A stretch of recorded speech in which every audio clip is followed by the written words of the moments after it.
Okay, so with our last, as I just said, with our last conversation, we were talking about disclosures. So with your disclosures, you're always disclosing who you represent in a conversation. And that could simply just be, hello, my name is Jasmine. I represent the seller, right? You always want to tell someone who you represent. But it also goes both ways. If you're working with the buyer, and you're calling a listing agent, you always want to remind them before you start asking questions about their listing and, making comments about their listing and stuff. My name is Jasmine. I represent a potential buyer. I had questions about your listings. I have comments about your listing, feedback about your listing. But knowing who is on the other end of that phone call is very, very, very vital and important. So you have that type of disclosure. We talked about the information about brokerage services, that we give that for anytime that we have substantive conversation. We talked about the general information notice of buyers and sellers. That's another disclosure. Lead-based paint, another disclosure. And then disclosing who's related to who in paragraph 8 on the contract, if you ever do that too. So after you've done all your disclosures, you know where your disclosures are. So now it's talking about representation. So who are you representing? You're either representing a buyer or you're representing a seller. And unfortunately, it is a crazy conversation because people who have their license cannot differentiate between a client and a customer. Okay. So actually, before I get into this document, let me share the whiteboard with you first. So when you're talking about clients and customers, again, it sounds like it would be very simple, but it really isn't. And when you're talking about the differences, these two differences is literally part of why realtors in the first place got sued, because they don't know the difference between a client and a customer, or because they believe that every customer can potentially be a client. And because of that, they treat them like clients when they are not. They're still customers. Okay. So with your customers, just on a basic note, remembering that these are people who have not signed an agreement. Very simple. They have not signed an agreement. So what does this look like in real life? This is the person that is a friend of a friend that called you asking for all kinds of information, and they're just going down their list of questions, and they're just pretty much using you as their google.com because they don't really want to sign an agreement yet, but they know you're a realtor. So they're just throwing all these questions at you. What happens with my credit? What's going on with my income? And in our minds, we're thinking, this is great. This person, I'm going to flip them and they're going to be my client. The problem is, until they sign a document, they're not your client. So you can't give them everything. If you, I know my grandma, she used to tell me, as I was growing up, especially when it came to boys, you be careful. You don't want to give them, you don't want to be the cow, make them go buy the milk. Right. So if you don't sign that agreement and I'm sitting here sending you listings, taking you to showings, spending hours on helping you negotiate things, to going through your finances with you with the lender, I'm doing all this stuff with you. You haven't signed anything. What do you need an agreement with me for now? I've given you the cow. Right.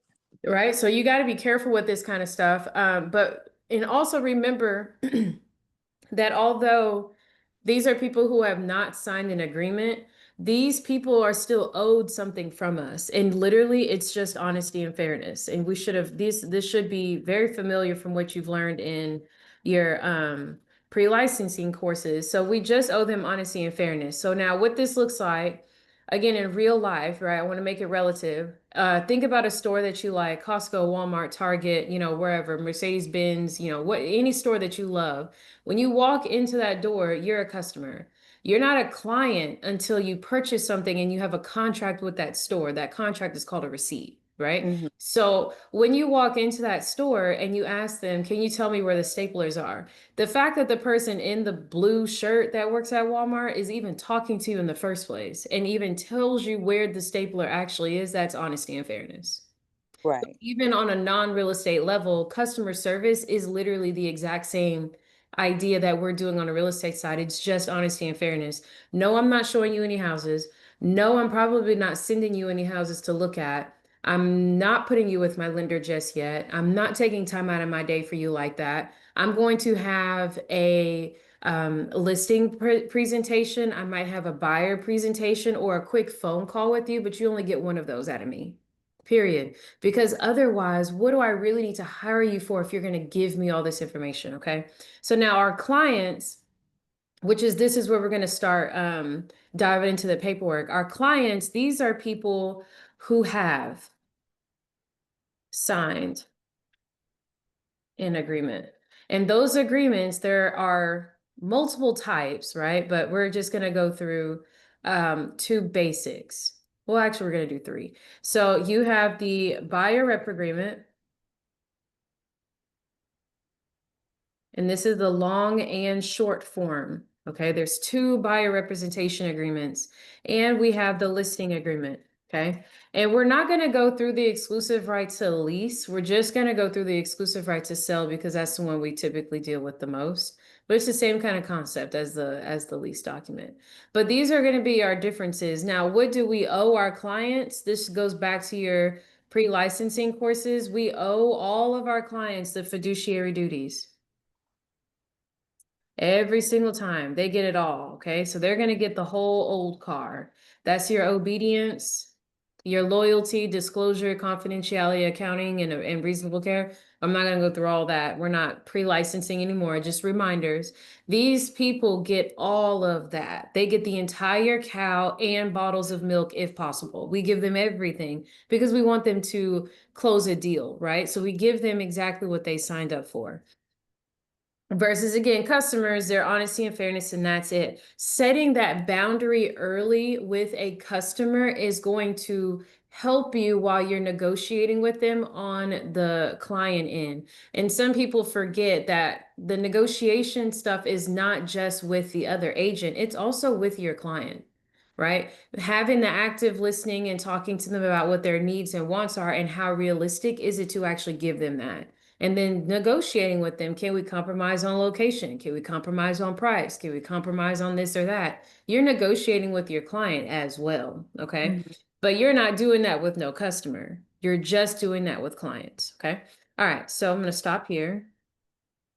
Now we're going to go into this document. So when you're working with a buyer, okay, so this is your buyer representation agreement. The first couple things that I'm going to point out is you should have this information in a template. You should not have to constantly put the broker information and your information right here. You should only have to fill in your client info. I do not necessarily go hard about having an address for my clients. As long as I have the email and phone number and their names, their government names, that's all I really need. Okay. So paragraph 1 is just who is in this contract. 3 should also again be templated. You can make this you can put the areas that that particular client is wanting to search for if you would like to. Personally, I have all the counties that I actually don't mind serving. I don't mind serving Denton County, Collin County, Kaufman County, all the counties around Dallas, mainly because all of our agents, we all live in each of those pockets. We don't have one agent that's not in one of those different counties. So Right. because we are all in these different counties, I'm fine putting all of the counties on here so that we're letting, it's just out there. We service all of these counties. So that can also be part of your template. Your term, when is this agreement starting and when is it ending? I always end the agreement at the end of the 6 month. Okay, so it's October right now. I'm not doing October, November, December, January, February, March. I'm not doing April 23rd. I'm doing April 30th. I'm doing the end of the 6 months. So even if it was October 1st, I would still do April 30th. Okay, so I always do 6 months with these agreements. So if it's today, so again, this one would be April 30th.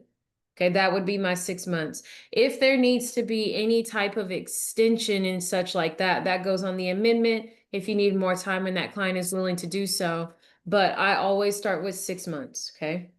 The client obligations and everything like that when it comes to compensation, this is the biggest talk here.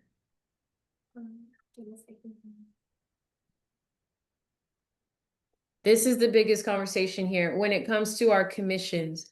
make sure that you are honestly explaining this to the clients. They need to understand, which is again part of that lawsuit. They need to understand that they are responsible for our fees. That's not the typical verbiage. What a lot of people will say are things like, the seller typically pays the realtor, landlord typically pays the realtor, apartments typically pay the realtor. That is true. But if any of those three fail and they do not pay or do not pay the entire amount, this contract says that the buyer will come up with the difference. They need to understand that. So, how I explain this when this conversation comes up, this document specifically says, I'm trying to see if it's going to let me highlight. It's not. What this document says right here, it says broker compensation at the top, and then watch my cursor, is fully negotiable.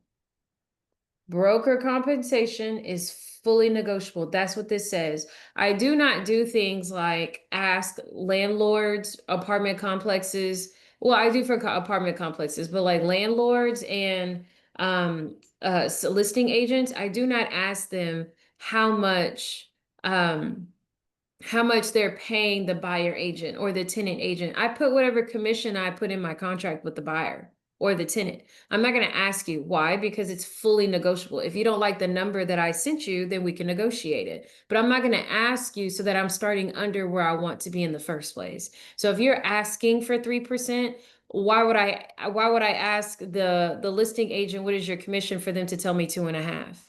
I want 3, and I have 3 listed in my contract with my buyer. It's fully negotiable. Okay, so just a tip there. So we're in your commission spot, whatever percentage that you want for purchases and whatever percentage that you want for leases, you should already have this in here. Okay, or you negotiated with your client. So what I tell them is that the broker compensation is fully negotiable. This box is explaining what commission I'm going to fully negotiate with that seller, listing agent, or landlord. And then when they ask you, well, how do I know that you're going to ask that commission from the seller, listing agent, or landlord? It's right here in bold, and it's underlined right here. Broker will seek to obtain the payment first from the seller, landlord, or their agents. Okay, so again, broker compensation is fully negotiable. I'm going to fully negotiate the amount right here, and I'm going to ask that money to be paid to be paid by the seller, landlord, or their agent. And then I just let them know if they don't pay, if they don't want to pay all of it, I'm going to come back to you. Not necessarily and say that you have to pay me, but at least you and I are going to come back to the conclusion that you agreed at the beginning that I'm worth whatever amount of money I put in this box. And if it's a fee that you cannot pay, then maybe I will take whatever the other side is going to offer. Maybe I will take that 2.5 versus the 3, or maybe I will take, 50% of first month's rent versus 80%, or whatever your percentages are.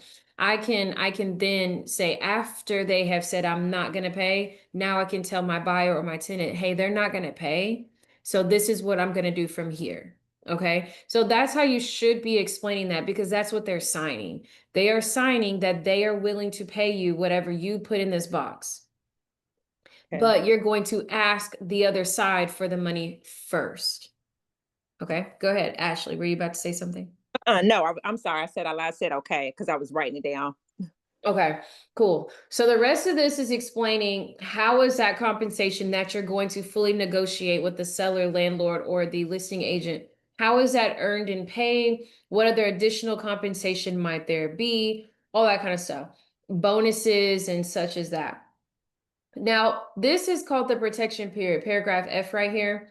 This is basically saying after the contract has expired or terminated for whatever reason, there is a period of days that you can put in your contract that protects you as the procuring cause. What that means is, let's just say I had a buyer and I was with them for a full 6 months and I showed them 10 different houses.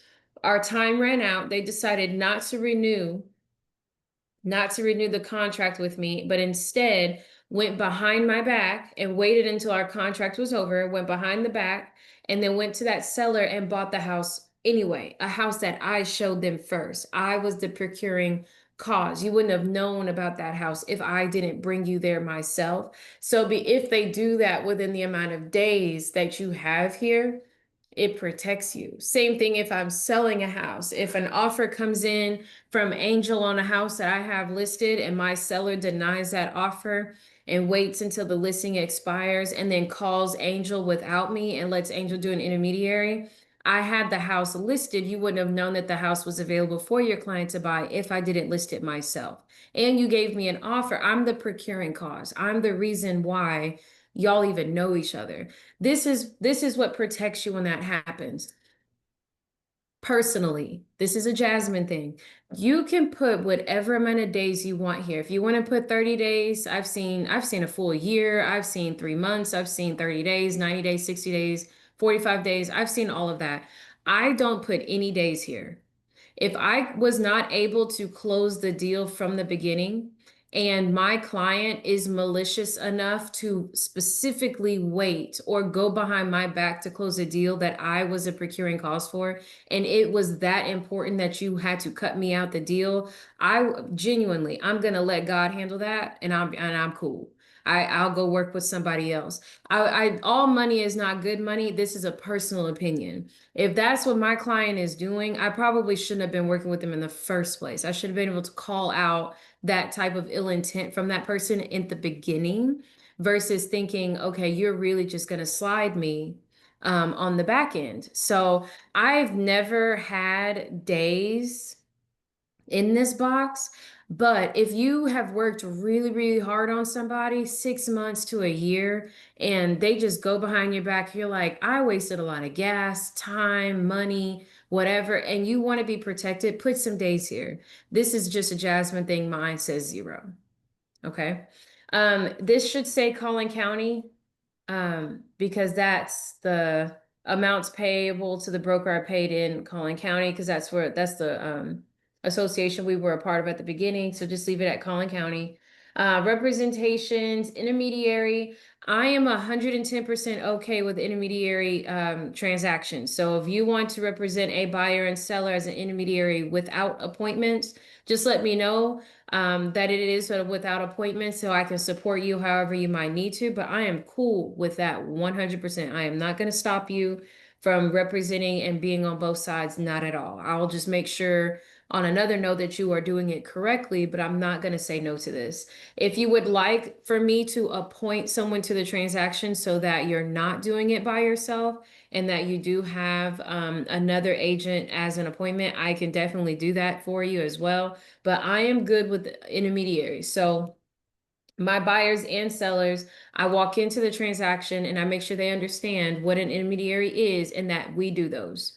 So like the whole no intermediary, that's my first negotiation. Second negotiation, the price is the first of how much it costs to hire me. But the second one is making sure they're okay with that. Because if you get the opportunity to be on both sides financially for us, that's awesome. And we're not going to drop and fumble our own contract. We don't have to worry about another agent messing it up, right? So I like intermediaries. I'm good with that. The rest of this information is just information. What is default? Who pays attorney fees? Limited liability, such like that. Now, these addenda, if you want to just kind of get ahead of things, Jason is my transaction coordinator. I pay him to do my paperwork, right? So he always sends the information about brokerage services, the general notice to buyers and sellers, the protect your home, and he always sends the wire fraud. He sends all 4 of those to every single buyer regardless. Okay, so if you want to mark that into your template, you can. Whether they need the protect their home and all that stuff, that's up to them. But that's just how I do mine. And then at the bottom, they sign. Okay. That's just their signatures. Now, the first document that I was showing at the beginning that I had to scroll past, this is called the Buyer Representation Amendment. If there are any changes whatsoever to the original agreement, just like the 1 to 4 family contract, you're purchasing the home as is in paragraph 7, but now you've done the inspection and now you want the gutters cleaned and the washer and dryer I don't know, fixed or something, then now you're not buying it as is anymore. You're changing that. So you put an amendment to your contract so that the seller does your repairs. It's the same thing here. We were on a contract for 6 months through April 30th, but we've run out of time and now we need to add more time. We would do that on this document. If we're changing the commission, whether that means we're taking more or less than the agreed document on that buyer representation agreement, I'm changing that here. What if it's a builder that's offering a bonus of any kind? I'm including that bonus here because the bonus is not discussed on the original document. This is for all of your changes. Okay, that's what the amendment is for. It's all the changes. Because our society is very lawsuit happy, I am very big. I am not the broker that just because you sent a contract, I'm going to push it through and do your invoice. I reject documents very heavily. If it is not done correctly, if you are missing signatures, if I think an amendment was needed, I will tell you and send it back, and I will not push through an invoice. We have to make sure that our paperwork is on point. Lawsuits are not anything that I want to deal with whatsoever. Obviously, because you guys know you're not the ones getting sued, it's me because I'm the broker. So I want to make sure that all of your documents are done correctly. I will be there if you want me to be like super helicopter, but I'm cool with you just turning it all in and then I overlook the entire thing on the back end. And then I could just tell you, you missed an initial on this page, you missed a spot on this, or hey, you forgot to add this. Okay. On the listing agreement, it's the same for the first 5 paragraphs, seller information, broker information. Paragraph 2, your lot and block and stuff, just remembering that every property has a legal description, but not every property has a lot and block. Okay, I live on a property that does not have lot and block. It just has a legal description. So it's okay for this to be blank and for this to be blank and the legal description to have something in it. You will never come to a property that does not have a legal description, but you might have a property with or without a lot and block and or block. You can have a lot and no block and a block and no lot, but you will not have a legal description. The address to a property is not the legal description. Those are two different things. So don't put those in the same spots either. The only difference mainly that you're seeing here with your listing agreement, which is why it's so much longer, is now you have to include disclosures from the seller, right? So your first one is going to be your exclusions. What in the house is your seller trying to take with them? Are they taking the washer, dryer, and the fridge? You're discussing that on your listing agreement. Are they taking the TVs in the wall mounts? Are they taking the patio furniture? What are they taking with them? And you put that here. So if it's all their personal property, just put all personal property. You don't have to list everything individually. The next thing that they need to tell you is the home in the HOA or not, and then you need to get those documents from them. It'll also be in the seller's disclosure notice for them to fill out as well. What price do they want to sell at? Same thing. I usually do 6 months here. Your compensation, this is up to you as well. I personally like 5B. 5B is discussing compensation. Okay, so remember on the buyer document, I'm telling my buyer or my tenant, this is how much I am going to ask the listing agent, the seller, or the landlord to pay me. If they do not, I'm going to come back to you. This is the document on the selling side that says, you are going to pay the brokerage this amount of money, and I am or I am not going to be splitting that money with that buyer agent when they ask me to. Okay, so for example, if I am going to split the money with the other broker, it's called broker's fee with the compensation to the broker.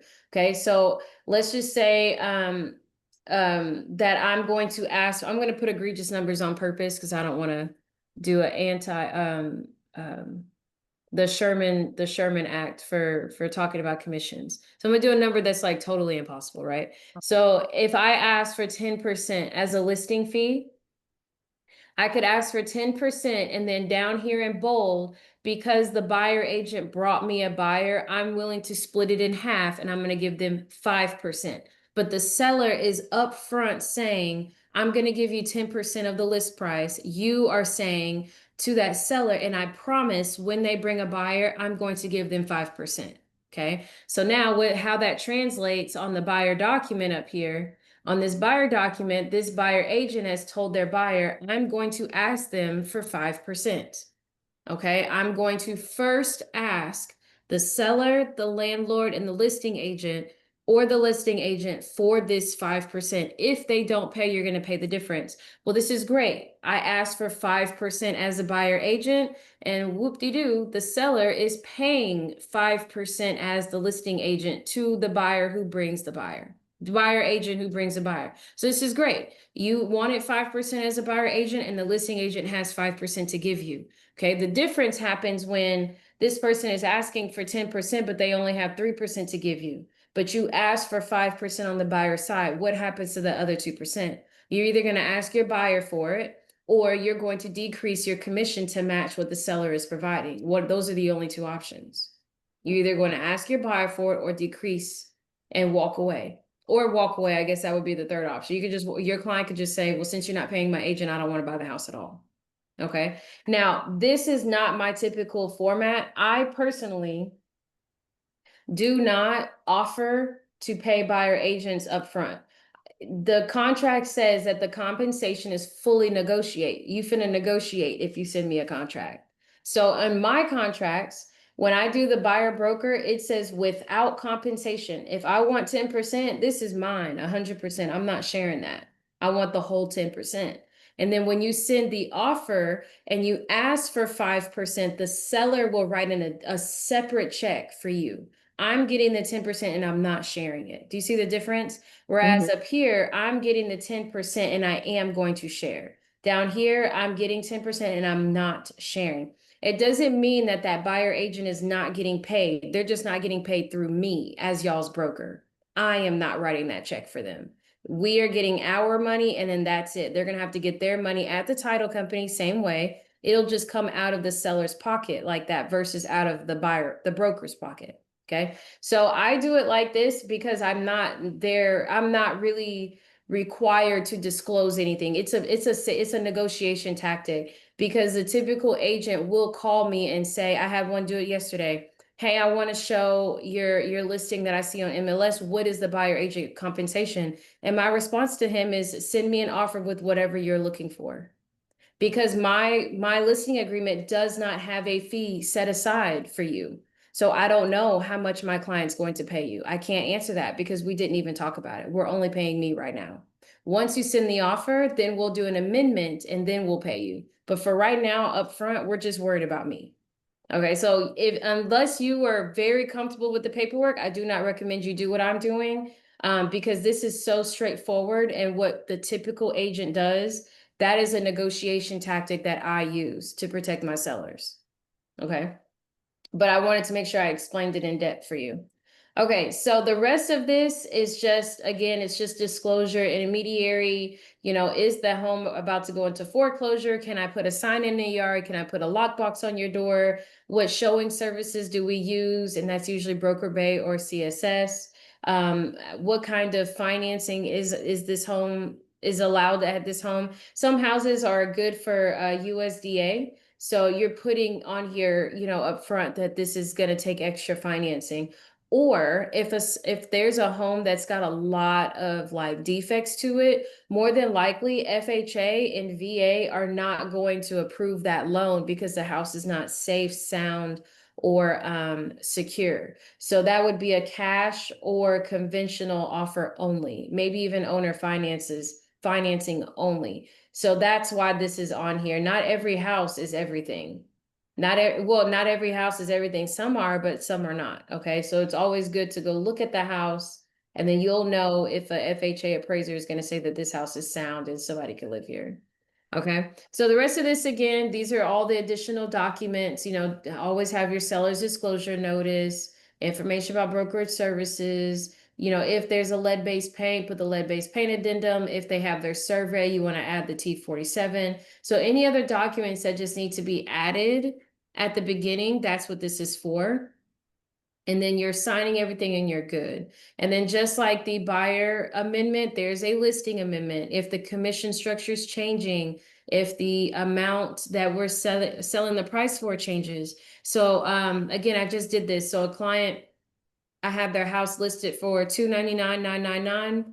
they just agreed to drop it to 289,999. Guess what? I had them sign an amendment.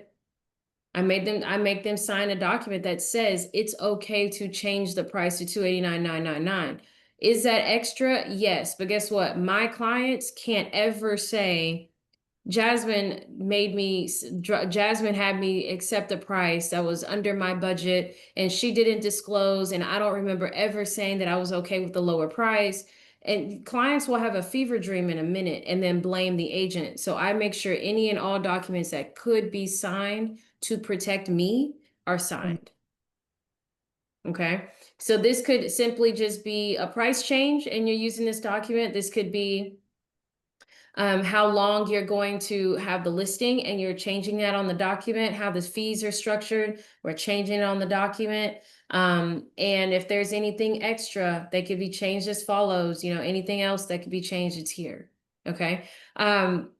Yeah, so these are your documents. And that was just a brief overview. If you want an extended overview, I have like 5 videos specifically talking about these 2 documents, and I can share them with you if you need. But these are the agreements that you are having to turn. This is what you're using to turn a potential a client, which is a customer, into a buyer. They're not, into a client. They're not a client unless they've signed the exclusive right to sell or lease or the buyer tenant rep agreement. They have to sign them. Okay. Besides this, any questions so far? Because I'm going to show you one more thing before we move on to the next topic or a little bit more into another topic. You guys okay? Stuff you've heard before? It's starting to come back to me now. And then, of course, I kind of remember because of the leases I've gotten lately. I remember, some of that stuff. I had to sign some of those same agreements with leases. Perfect. Good. No questions here. Say it again. No questions here.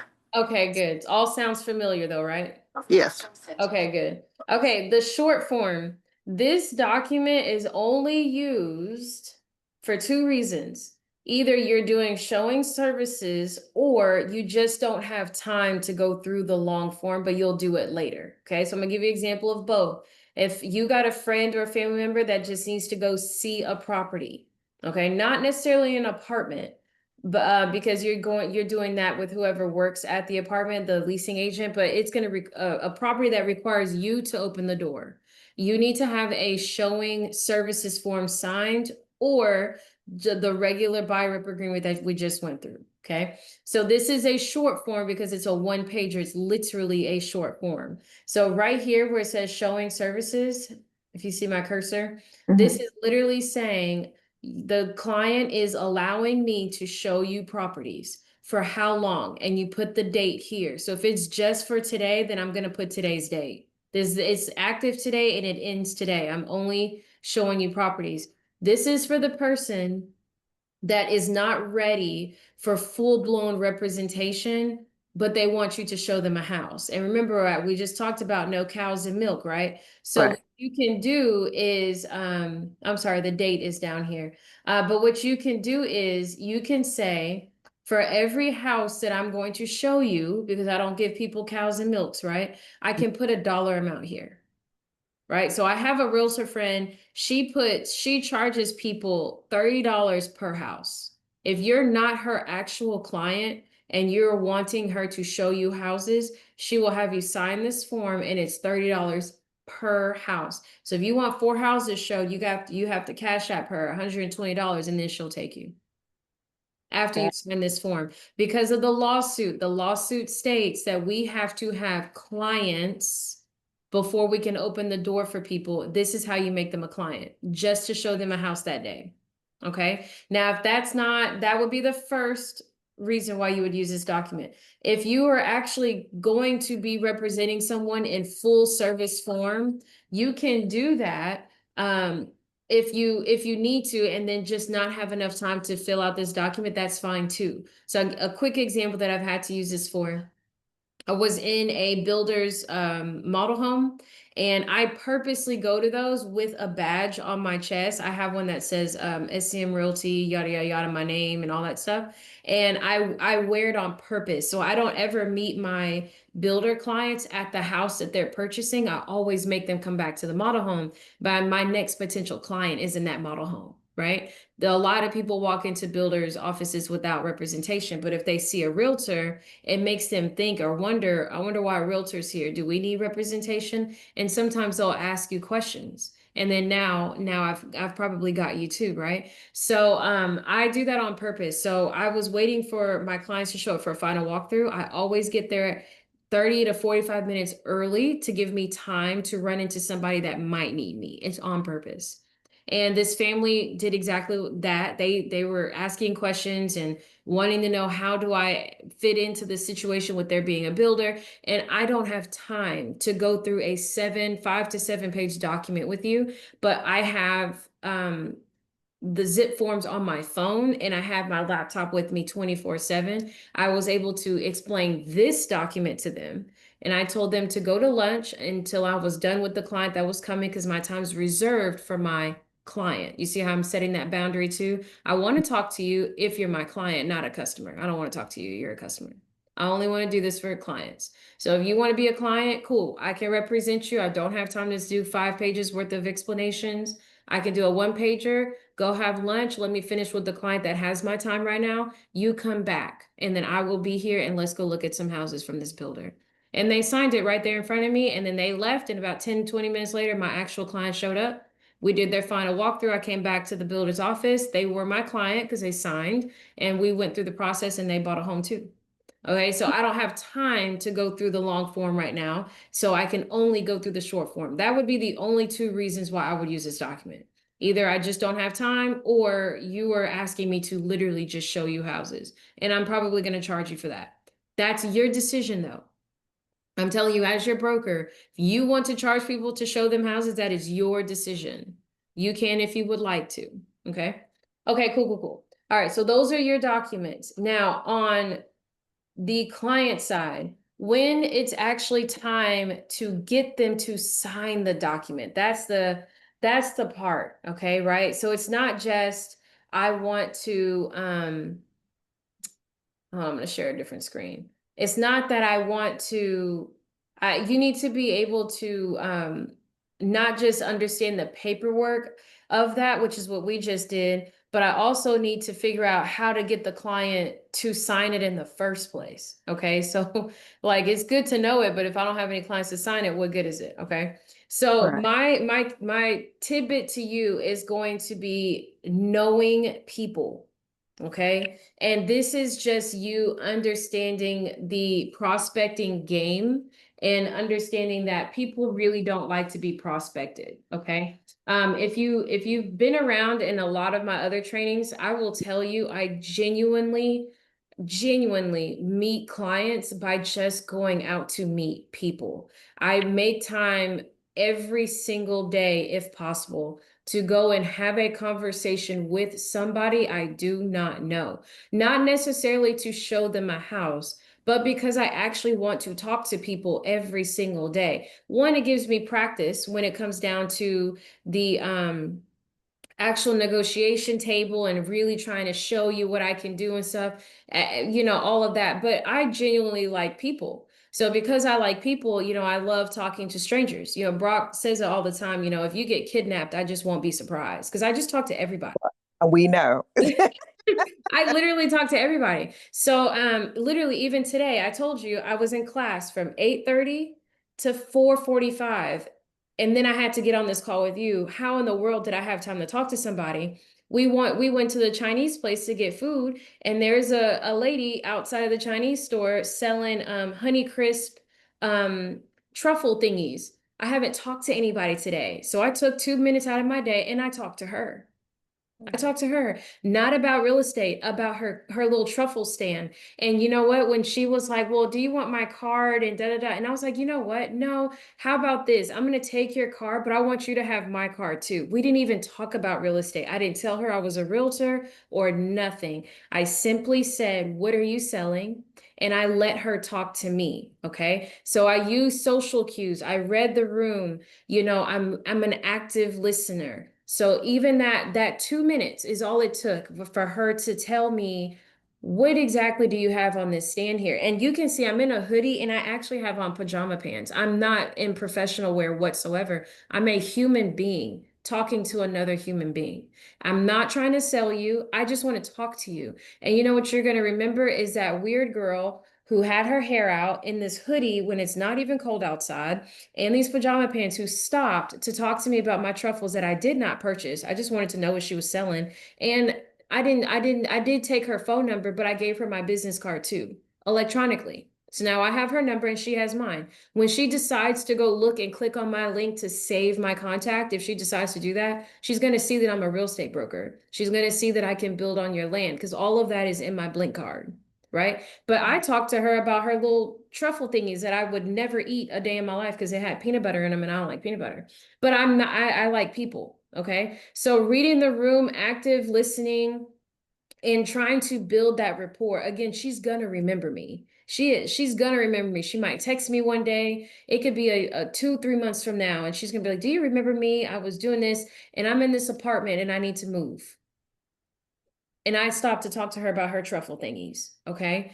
You want to build that trust. You know, you read that room, whether it's going to be on the phone or in person or via Zoom, whatever it is, you know, body language, tone of voice, how fast are you talking? Are you slowing things down? And then being able to read their personality, right? I'm very, very, very type A. I like to pretend that I can be on time to everything. I'm typically not, but I like to think that I am. And then I get anxiety when I'm late, which is all day because I'm late everywhere. I also I'm very task oriented. So if today is class and then today is training and I have to cook today and I got to take the kids to school, I'm very check mark. I did this, I did this, I did this.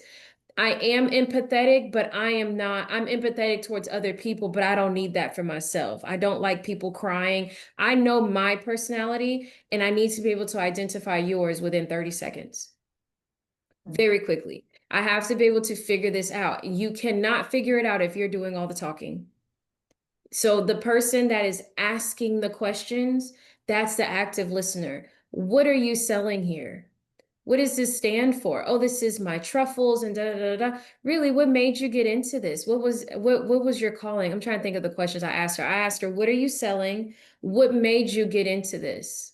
And then she went into this long story about, you know, her kids, and there was this moment that she had and she felt called. Okay, you're an amiable person. You like to tell people your feelings and you're totally cool with giving me your life story. Okay, you're an empathy person. You want to be friends. I'm going to attach myself to you that way. That's how you are. But if she would have told me one word answers, cutthroat, this is just what it is. Okay, you're very direct. Okay, so I'm going to be direct too. Well, you want my number? I want you to take mine. Here's my business card. Now I'm going to be more formal. This is my business card. Let's switch business cards. Oh, really? Well, what's your business card for? Now I get to tell you, oh, I help people. I connect people to their homes and I educate sellers on how to sell instead of just saying I'm a real estate agent, right? Come up with something different. Everybody knows a realtor, but if you say something else with that, what exactly are you helping other people do? Then now, okay, yeah, let's switch business cards. But I need to be able to identify your personality and attach to that within 30 seconds. I got to figure it out. Another thing that you can think of while you're talking to people, the person that's asking all the questions is the person that's in control of the conversation. People think as long as if I'm the one talking the most, I'm in control. You're not. It's the person asking the question. Why? Because you're answering questions that I asked. I'm putting you in the direction that I want you to go into. So I asked her, what are you selling? Because I want to know what she's selling. And two, what made you get into this? Because I need to figure out what kind of person you are. And if I had more time, based on what she asked me, I would have told her, I would have asked her, do you have multiple flavors? Do you sell other things? How often do you get to do this? Do you have another source of income besides just this? And I'm just I can direct that traffic anywhere I want it to go because I'm the one asking the questions and I'm listening to her answers, right? So if you're the one asking the questions when you're talking to these random people, you're steering them in the direction you want them to go. And eventually you're going to get to the point where you get to tell them that you're the one that can help them get their next home. Okay. Having that conduct, the reasonable care, that's basically again what I was doing with her. I actually wanted to hear her answers. I really did, because why in the world in the shopping strip in Ferris, Texas, where nobody is outside? It's like this old country town, and this beautiful black woman is dressed up in this cute beekeeper looking stuff, colors, and she's selling I really do want to know what you're doing out here. And Right. what made you think this is the right place? I'm genuine. It's authentic, okay? You again reading the room, handling rejections, and also and knowing that when there's a rejection of any sort, again, something else my grandmother used to tell me, when you're riding a bike or when you're driving on ice, they tell you when you're about to fall, you should turn your wheel in the direction that you're falling, right? The typical person, when they're in that moment, they actually turn the opposite direction. People do the same thing when they're handling rejection or when there's any type of collide in a conversation, confrontation, things like that. People like to avoid confrontation. And I'm telling you, when you want to overcome a rejection, you need to turn into that. Right. So if she would have said anything that would have prompted me to say, oh, I do real estate, yada, yada, yada. And then she would have said, you know what, I do want you to have my number, but I don't want, I don't think I'm going to be buying a house anytime soon, so I just don't want to, end up on your call list and yada, yada, yada. So the typical person, because they want to avoid that confrontation, they would just say, okay, well, it was nice talking to you, and they would leave. No, you turn into that. What makes you say that?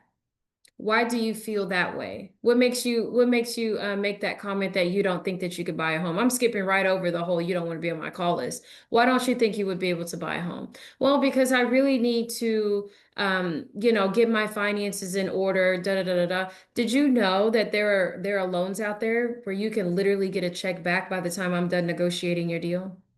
Really? Now you see what I mean? Turn into that ice on the road, turn into that bike falling so you don't hit the pavement versus avoiding that confrontation altogether. Being able to handle that kind of rejection and still walk away with giving them your card. I didn't say you had to call me. I just want to give you my card. Right. Now, the other kind of knowing people, that's all dealing with strangers, right? But what if it's someone that you actually have a meeting with? My biggest thing is to be prepared. You got to be prepared. If it's a referral, if it's an actual appointment, you need to be 10 toes down, ready to go, ready to rumble and all that kind of stuff. Have them fill out your questionnaires. You guys know I'm big on those job forms. Have them fill out your questionnaires. Make sure you have the answers to the basic information so that when you sit down in that meeting, you're bringing value. You're not starting the conversation off with, hi, my name is Jasmine, and how can I help you? How many bedrooms do you need? I got that information beforehand. I already got that. That's the basic elementary walking into real estate conversation. I'm already past that. Now it's time to figure out, can we go shopping? Have you gotten your pre-approval? What did the lender say? This is the percentage. Okay, we can negotiate it here. That's on my very first meeting. Right? Because all that other stuff, you filled out my link. So I already have those answers and I'm not starting my conversation there. We're going to continue on, right? So you want to bring value and use your time wisely. Okay. So think about presentations, right? Think about a speaker that you've heard at work or something like that. They typically come in, and if they're wasting time and they're knocking on the mic, can you hear me? Well, guys, my name is so and so, and I'm here to do this. And immediately you're bored, right? But the presenter that comes in and starts off with a story, or they grab the room really quick, think about a movie or a book, the first 30 seconds immediately grabs your attention. That person's going to keep your attention the whole speaking event. That's how you should be coming to your meetings prepared. The first 30 seconds, have your notebook out, have some data out, information, pull your computer out, show them some listings on the first appointment. Right? If it's a listing appointment, you should be at their house, looking at their house and talking about what they need to do. Take this off the wall, take that off the wall, data, all that stuff too, right? So you want to be prepared.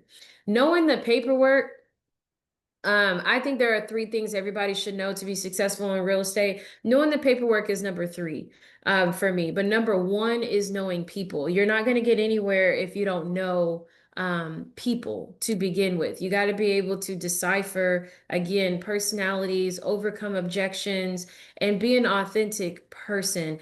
Everybody, they say a lot of stuff like that. You need to be a people person to be to be in sales whatsoever. You really don't. You need to just be a person. Just be a person. How do you talk to your friends? How do you talk to your family members? That's really, I genuinely talk to my clients the same way I talk to my family, right? Like literally the same interest I have when I'm asking Ashley, what are you doing today? How are you? Or if I'm giving her words of affirmation that day, that is genuine.